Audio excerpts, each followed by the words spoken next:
32 సంవత్సరాలు గడిచిపోయింది. నాకు తెలిసి నేను మాస్టర్ ఇద్దరు కలిసి ఒకే సంవత్సరం కొంచెం ముందు కావచ్చు, కొంచెం వెనుక కావచ్చు, వారేమో స్కూల్ స్టార్ట్ చేసింది. నేనేమో అంతకుముందు నాకు కూడా స్కూల్ ఉంది. అంతకుముందు నాకు కూడా పోల్ట్రీ ఫామ్ నడిపిన ఆడేది. అక్కడ షిఫ్ట్ అయ్యి హైదరాబాద్. నేను చూస్తా ఇంతకాలం గడిచిపోయింది. నేను అనుకున్న ఆనాడు ఈబీపీ నగర్లో ఈ స్కూల్ స్టార్ట్ చేస్తున్నప్పుడు హైదరాబాద్ దగ్గర ఉంది, నడుస్తుందా అనే సంకోచం ఉంది. కానీ 32 సంవత్సరాల ఈ జర్నీలో 1000 మంది విద్యార్థులను జమ చేసుకొని ఇక్కడ దాదాపు 9-10 స్కూళ్ళు కొనసాగుతున్నట్టుగా వారు చెప్తున్నప్పుడు అనిపించింది, వీళ్ళు ఎంత టెన్షన్ గురైందో, ఎన్ని కష్టాలకు వచ్చిందో నాలాంటి వాళ్ళు కూడా అర్థం చేసుకోగలను. ఒకప్పుడు స్కూల్ అంటే గ్రామీణ ప్రాంతంలో చూసేది ఆశ్రమ పాఠశాలలు, టీచర్ స్కూళ్ళు లేదా ఇట్లాంటి స్కూళ్ళు అన్నాడు గొప్పగా విద్యను అందించింది. గవర్నమెంట్ స్కూల్స్ మండలంలో 2, 3, 4 ఉంటాయి.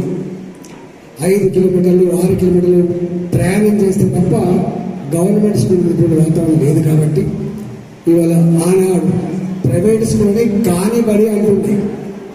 కాని బడి అంటే పైసలు పే చేసి చదివే బడి కాబట్టి కాని బడి అంటుంది.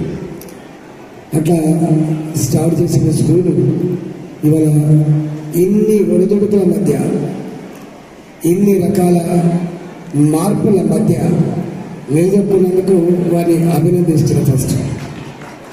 రెండవది, స్కూలు ఈ మధ్య కాలంలో స్కూల్ నిర్వచనం మారిపోయింది. ఇక్కడ కాన్సెప్ట్ మారిపోయింది.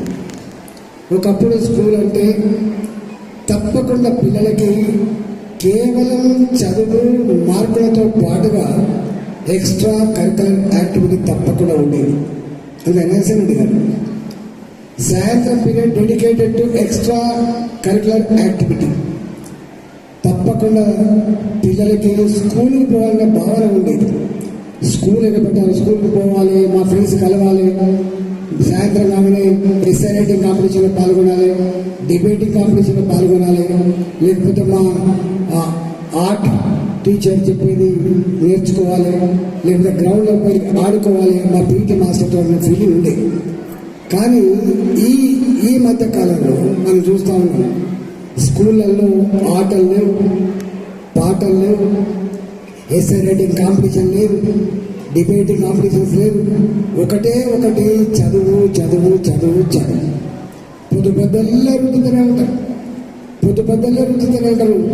ఒక్కొక్కసారి కార్పొరేట్ స్కూళ్ళల్లో, కార్పొరేట్ కాలేజీలో సాయంత్రం పూట కూడా మళ్ళీ అదే ఒక 2 hours 3 hours స్కూళ్ళలో పెట్టుకొని వాళ్ళకు నేర్పాలి కాన్సెప్ట్ ఏదైతే ఉందో ఇవాళ మనం చూస్తూ ఉన్నాం. దానివల్ల మార్కులు వస్తుండొచ్చు, మంచి ఉద్యోగం పొందుతుండొచ్చు, కానీ సాటిస్ఫాక్షన్ మాత్రం లేదు. ఇవాళ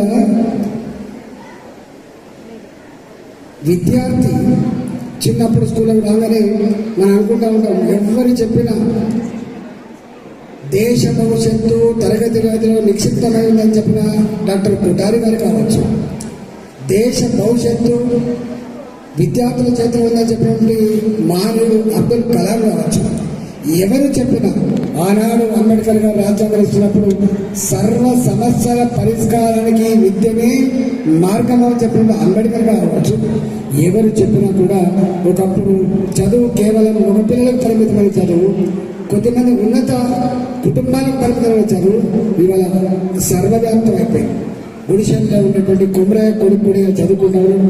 కానీ ఆ ఫస్ట్ జనరేషన్ ఏ బస్తీలలో అయితే, ఏ చిన్న కుగ్రామాల్లో అయితే విద్య చేరిందో ఇవాళ ఆ విద్య పిల్లలకు చేరేటప్పటికీ ఇవాళ విద్య కేవలం ఉద్యోగం కోసం అనేటువంటి కాన్సెప్ట్ మారిపోయిన తర్వాత ఎన్ని సమస్యలు వస్తున్నాయో ఇవాళ మనం చెప్పలేము. ఇప్పుడే జయసింహ చెప్తా ఉన్నాడు, అంకల్ నేను పెద్దనాన్న దగ్గర నుండి చదువుకున్నా, నేను అమెరికాలో ఉంటున్న ప్రొఫెసర్ పనిచేస్తున్నాను చెప్పి. అంటే పిల్లలకి చిన్న పిల్లలు స్కూళ్ళలో చేరుతున్నప్పుడు బ్లాంక్ పేపర్ లాగా ఉంటారు వాళ్ళు. టీచర్ ఏది బోధిస్తారో వాళ్ళ మెదడులో పర్మనెంట్గా ఉండే ఆస్కారం ఉంటుంది. మొట్టమొదటి పేరెంట్స్ కాబట్టి పేరెంట్స్ ఏ విషయాలు చెప్తారో వాళ్ళ మెదడులో పర్మనెంట్గా రాసేటువంటి ఆస్కారం ఉంటుంది. కానీ ఒక్కటి కోల్పోతుంది. ఇప్పటి విద్యార్థులు స్కూళ్ళల్లో ఉండి టీచర్ల బోధనలు వింటూ ఉన్నారు, అమ్మ నాన్నలతో కూడా గడిపినప్పుడు కూడా ఒక్కటి మిస్ అవుతుంది. ఏంటంటే ఇంట్లో ఉండే తాతయ్యతో డిస్కషన్ కానీ, ఇంట్లో ఉండేటువంటి అమ్మమ్మలతో డిస్కషన్, నానమ్మలతో డిస్కషన్ లేకుండా పోయింది. అంటే విద్యార్థికి సమగ్రమైన నుండి అభివృద్ధి కానీ, సమగ్రమైన తెలివితేటలు కానీ, సమగ్రమైనటువంటి డెవలప్మెంట్ కానీ ఆల్ ఆస్పెక్ట్స్లో టీచర్, పేరెంట్స్, పెద్దవాళ్ళు, అటుపక్క ఇటుపక్క ఉన్నటువంటి వాళ్ళు ఏ విషయాలైతే చెప్తారో, ఇంటరాక్ట్ అవుతారో అవి పర్మనెంట్ ఉండే ఆస్కారం ఉంటుంది. కానీ దురదృష్టవశాత్తు పిల్లలకి టీవీలు వచ్చిన తర్వాత కొంత దూరం అయిపోయిండ్రు, టీవీలు వచ్చిన తర్వాత పేరెంట్స్ కొంత దూరం అయిపోయిండ్రు, టీవీలు వచ్చిన తర్వాత పెద్ద తాతయ్యతో అమ్మమ్మతో దూరం అయిపోయిండ్రు, సెల్ ఫోన్ వచ్చిన తర్వాత చివరికి నాన్నకు అమ్మ కూడా దూరం అయిపోతున్నారు. ఈవెన్ చివరికి నాకు తెలిసి సెల్ ఫోన్ క్లాస్ రూమ్లో కూడా తీసుకొచ్చే పరిస్థితి వచ్చింది. సెల్ ఫోన్ ఫ్యాషన్ లాగాను, సెల్ ఫోన్ సోషల్ స్టేటస్ లాగాను, సెల్ ఫోన్ నా పిల్లల దగ్గర ఉన్నటువంటి కాన్సెప్ట్ పేరెంట్స్ వచ్చిన తర్వాత ఇవాళ కాలేజీలలో సెల్ ఫోన్సే ఉన్నాయి, స్కూళ్ళలో సెల్ ఫోన్స్ వచ్చే పరిస్థితి వచ్చింది. కాబట్టి దాంతో నిజంగా కేవలం విద్యా మార్కులు అనే కాన్సెప్టే కాకుండా వాళ్ళకు ఏ ధైర్యం అయితే రావాలో, ఏ సామాజిక దృక్పథం అయితే రావాలో ఆ సామాజిక దృక్పథం ఇవాళ రావట్లేదు విద్యార్థులలో. అందుకని మనం చూస్తూ ఉన్నాం, ఏ కార్పొరేట్ స్కూళ్ళలో అయితే పేరెంట్స్తో ఇంట్రాక్షన్ లేని పిల్లలు ఉన్నారు, ఏ పెద్ద మనిషితో ఇంట్రాక్షన్ లేని విద్యార్థులు ఉన్నారు, చదువు అనే విద్యార్థులు ఉన్నారు, వాళ్ళు యొక్క సమస్య వస్తే తట్టుకోలేకపోతున్నారు. టీచర్ కొట్టిన బాధపల్లె, నాన్న కొట్టినా బాధపల్లే, అమ్మ కొట్టినా బాధపల్లే. కానీ ఇవాళ అమ్మ మందలిస్తే చాలు, నాన్న మందలిస్తే చాలు, ఇవాళ సూసైడ్ చేసుకునే స్థాయికి వచ్చింది. అంటే పిల్లలకి సమస్య వచ్చినప్పుడు తట్టుకునేటువంటి ధైర్యం కానీ ఈ మధ్య కాలంలో ఇవ్వలేకపోతున్నాం. నేను అంటున్నా, ఇవాళ ఈ గ్రామీణ ప్రాంతాలలో, మండల ప్రాంతాలలో స్కూల్ యజమానులకు సరే మీరు కోట్ల రూపాయలు సంపాదించకపోవచ్చు, కానీ ఇప్పటికి కూడా ఎథిక్స్ కానీ, వాల్యూస్ కానీ పిల్లలు గొప్ప వాళ్ళైతే చూసి మురవాలన్నటువంటి మీ తపన ఏదో ఉంటుంది. తప్పకుండా అది కొనసాగుతామని చెప్పి నేను మనం చేస్తాను. నాకు 32 ఏళ్ళు, మా మధ్య చెప్పిండు చాలామంది విద్యార్థులు వస్తారు. అంటే ఈ 32 సంవత్సరాల కాలంలో ఎన్ని వేల మంది అమెరికాలో సెటిల్ అయిన వాళ్ళు ఉండొచ్చు, బిజినెస్ చేసే వాళ్ళు ఉండొచ్చు, ఉద్యోగులు సెటిల్ అయిన వాళ్ళు ఉండొచ్చు, గొప్ప పొజిషన్ ఉండొచ్చు, గొప్ప వాళ్ళు కాని వాళ్ళు కూడా ఉండొచ్చు. కానీ టీచర్కు ఉండే స్కూల్ యజమానికి ఉండేటువంటి గొప్ప అనుభూతి ఏంటంటే, నా విద్యార్థి ఇంతమందికి చదువు నేర్పిండు, నా టీచర్ వల్ల, నా స్కూల్ యజమాని వల్ల నేను బాగుపడినటువంటి భావన మాత్రం ఉంటుంది. మీకు కోట్ల రూపాయలు లేకపోతే కానీ వేల మంది విద్యార్థుల యొక్క ప్రేమ మాత్రం తప్పకుండా మీకు ఉంటుందని చెప్పి మనం చేస్తున్నా. అదే మీ ఆస్తిగా, అదే మీకు జీవితంలో సాధించే డబ్బులు. అచ్చయ్య గారు మా సమస్య విన్సెంట్ రెడ్డి గారు సమస్య చాలా. ఇవాళ ఎడ్యుకేషన్ పేరట, ఎడ్యుకేషన్ మీద వేల కోట్ల రూపాయలు వసూలవుతూ ఉంటాయి సెస్ రూపంలో. ఇవాళ అనేక స్కూల్, కార్పొరేట్ లెవెల్ స్కూల్స్. బాధ అనిపించే అంశం ఏంటంటే, విద్యార్థి చదువుకున్నప్పుడు అంతస్తు తెలియవద్దు, ఉన్నవాడు లేనివాడు, పెద్దవాడు చిన్నవాడు తెలియవద్దని చెప్పి స్కూల్ యూనిఫామ్స్ వచ్చాయి. గవర్నమెంట్ స్కూళ్ళలో యూనిఫామ్స్ ఉన్నాయి, ఇట్లాంటి ప్రైవేట్ స్కూళ్ళలో యూనిఫామ్స్ ఉన్నాయి, ఓక్ రిడ్జ్ లాంటి స్కూల్లో కూడా యూనిఫామ్స్ ఉన్నాయి.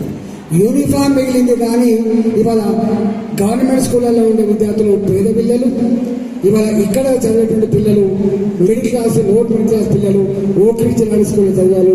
ఉన్నత వర్గాలకు సంబంధించిన, ఉన్నత కుటుంబాలకు సంబంధించిన పిల్లలు వచ్చింది. అంటే ఆత్మన్యూనత భావాలు రావద్దని, అందరూ సమానంగా ఉండే పరిస్థితి రావాలని, ఈ డిస్పాన్స్ ఉండద్దని, ఏ యూనిఫామ్ వచ్చిందో అందరికీ ఒకే రకమైన స్కూల్ ఉండాలని చెప్పి వచ్చిందో అవన్నీ ఎగిరిపోయి. నాకు తెలిసి ఇవాళ అమెరికాలో ఏ డాక్టర్లు అయితే పేరు సంపాదించుకున్నారో వాళ్ళు ఇంగ్లీష్ మీడియం స్కూల్లో చదువుకొని, వాళ్ళు చదివింది జిల్లా పరిషత్ స్కూల్లో చదువుకున్నారు. వాళ్ళు మామూలు ప్రైవేట్ స్కూల్లో చదువుకున్నారు. గొప్ప గొప్ప వాళ్ళు వాళ్ళు ఇంగ్లీష్ మాటలు మాట్లాడగా చాలా గొప్పవాళ్ళు అనేటువంటి పరిస్థితి వచ్చింది. ఈ మధ్య మోడీ గారు ఒక గొప్ప డిసిషన్ తీసుకున్నారు. మాతృభాష, అమ్మ భాష చాలా తీయమైనది.